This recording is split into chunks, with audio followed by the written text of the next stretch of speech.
Welcome, and we're in the series today of Free, and this is a series which gives us step by step how we can experience deeper inner freedom.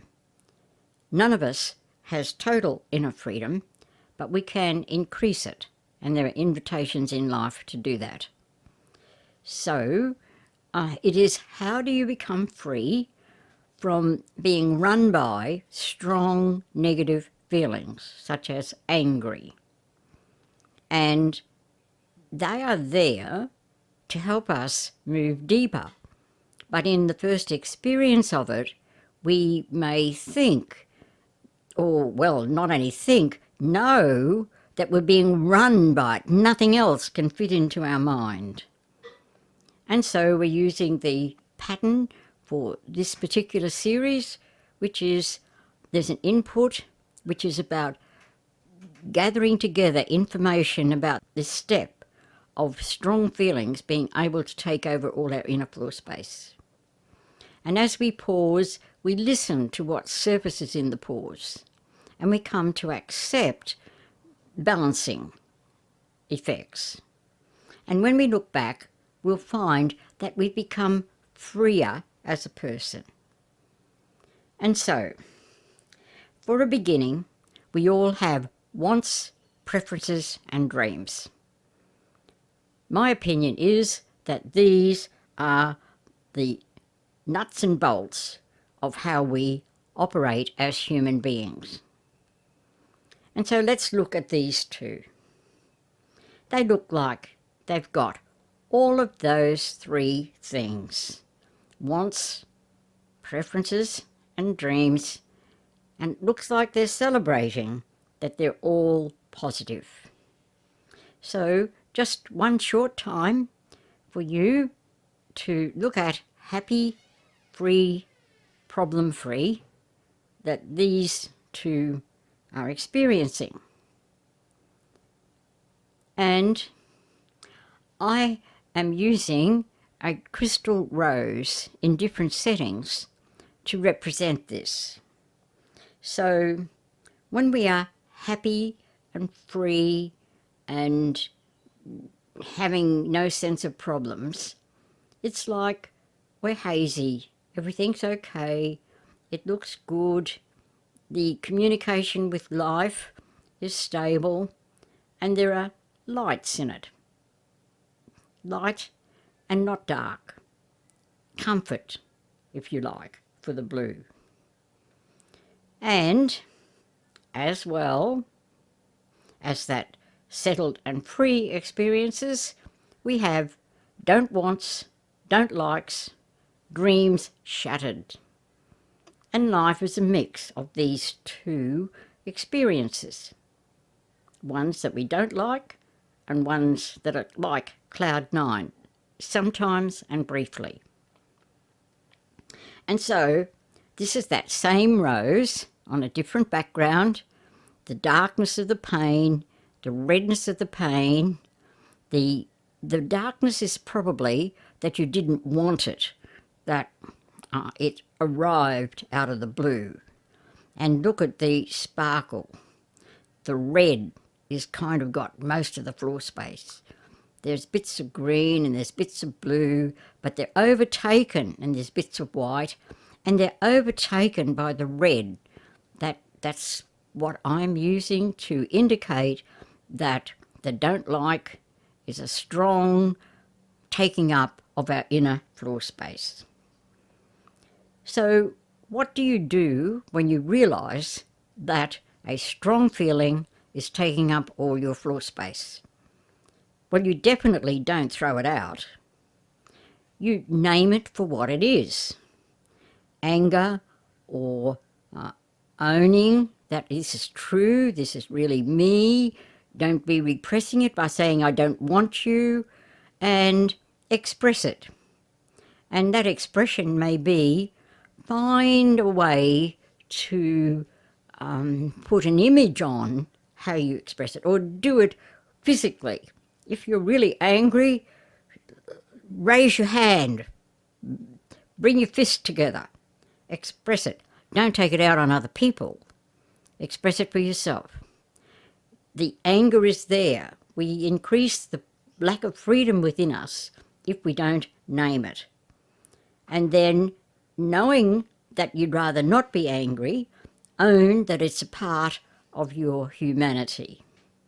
And then by expressing it, it gets some of that hidden power is brought more into balance. And so here's my image for what happens when we name it and we own it. So quite a lot of the red is toned down. That means that the pain, well, it's meant to be a metaphor for the fact that the pain doesn't have so much floor space, even though it colours all the other colours. There's a faint tinge of the red in all of that. So we're not settled down to freedom, but it's not got the same amount of power in a floor space as it had. So how do we do that? By pausing when we get there and we've taken the power out of it, by pausing and waiting and resting in the decrease in power. And it's amazing when we do that, that in that space, another perspective presents itself. And I'm giving an example of that happening. So it happened once that someone put onto me to do a thank you for a group of people.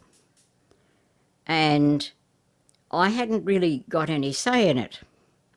And I was very, very passionately not wanting to do it. So that was a strong feeling. And the feeling was so strong that even though I am usually a very articulate person, I could not find a word for that thank you for 4 months. So I just stayed with named that I didn't want it with a passion, but I wasn't going to refuse to do it. So that was another part of me in it. And I just rested with the naming and the owning that this was a reality for me, and I expressed it to myself. I am inarticulate and I don't like it. It's not my usual pattern. And then in that space, eventually, what came to me is an understanding, a perspective of human reality. Yes, in my practice, I was usually articulate. However, there were times for me when I needed to accept that I wasn't articulate. So there's a time for everything. And the time for me was 4 months of not being articulate.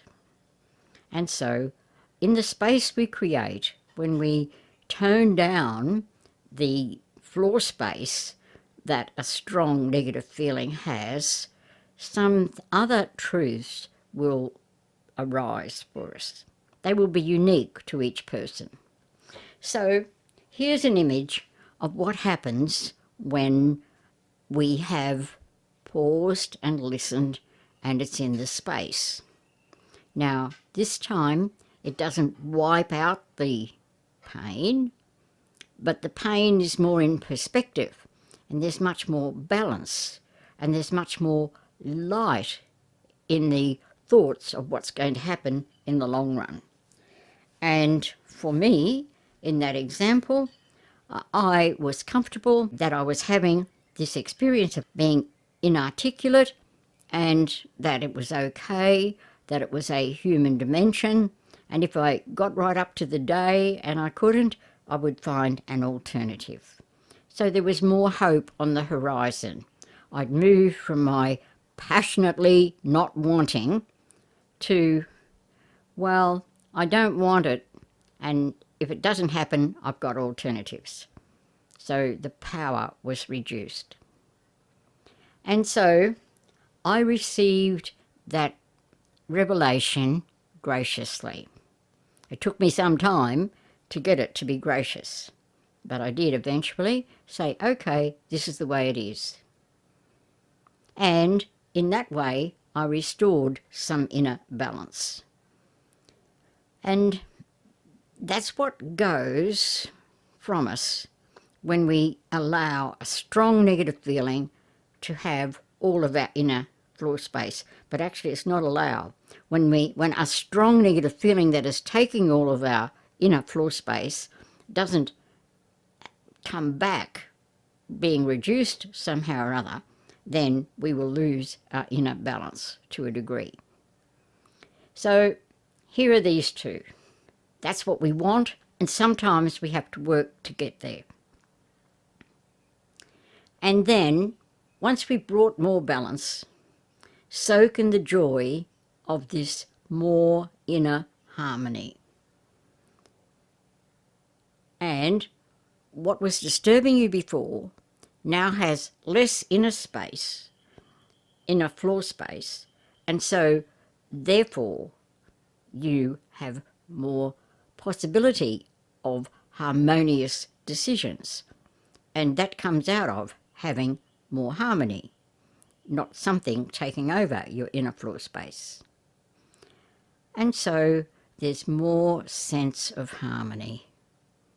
Really, that's what we're all looking for. We mightn't use those words. We might say peace or calm. More sense of harmony is a part of our dream in the process of living our life. And here is my final image of this rose. Things look in balance there. Balance has been restored. And you'll notice that the red is not as painful down at the bottom, and it's up at the top, but there's light and sparkle all around, and particularly in the basis. So we mightn't get to the freedom and problem-free and enjoying that these two show, but our shattered dreams, preferences and wants are not the end. We are able to move to that middle space so that we can carry on our life positively. You may have to go back to the painful spots, but you're able to leave them on hold to do what you need to do to live positively. And so for this step, it's about pausing and listening in the pauses and accepting what arises. And when you look back, you'll find that as a person, you are freer to live your life positively.